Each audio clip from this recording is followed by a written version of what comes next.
Passage obligé pour s'envoler vers d'autres horizons. L'aéroport, avec une estimation de plus de 400 000 passagers en cette période, Guadeloupe-Pôle Caraïbes active son plan Roche-été afin de gérer au mieux ce flux supplémentaire de voyageurs. C'est une période de forte activité pour laquelle nous mettons en place un certain nombre de dispositions qui s'appellent effectivement dispositif Roche-été. Donc c'est d'abord la neutralisation du linéaire arrivé pour permettre donc une fluidification de la circulation.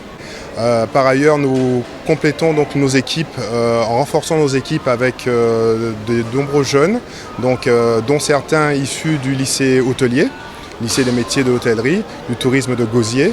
Depuis 2015, Pôle Caraïbes et le lycée hôtelier coopèrent afin que des lycéens comme Jessica, en première année de BTS Tourisme, découvrent le monde professionnel par le biais de stages en immersion.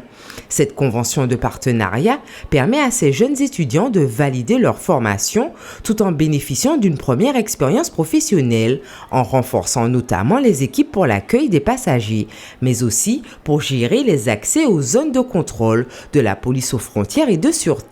J'envisage plutôt de travailler dans le secteur aéroportuaire et j'ai eu l'opportunité et l'occasion d'être présente ici parce que j'ai pu signer un contrat de partenariat avec le lycée de l'hôtellerie du tourisme qui vient du Gosier avec l'aéroport.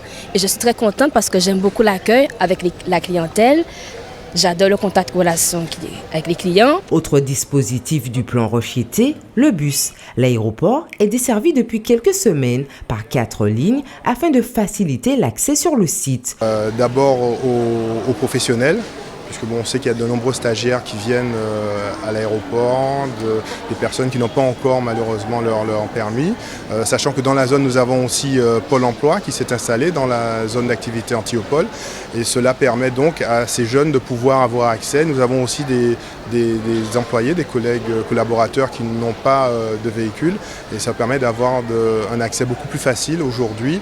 Pôle Caraïbes s'est également doté d'une voiturette pour les personnes à mobilité réduite. Nous, avec cette nouvelle petite voiture, ça nous permet de réduire le coût du parcours que les gens qu'on faisait en fauteuil.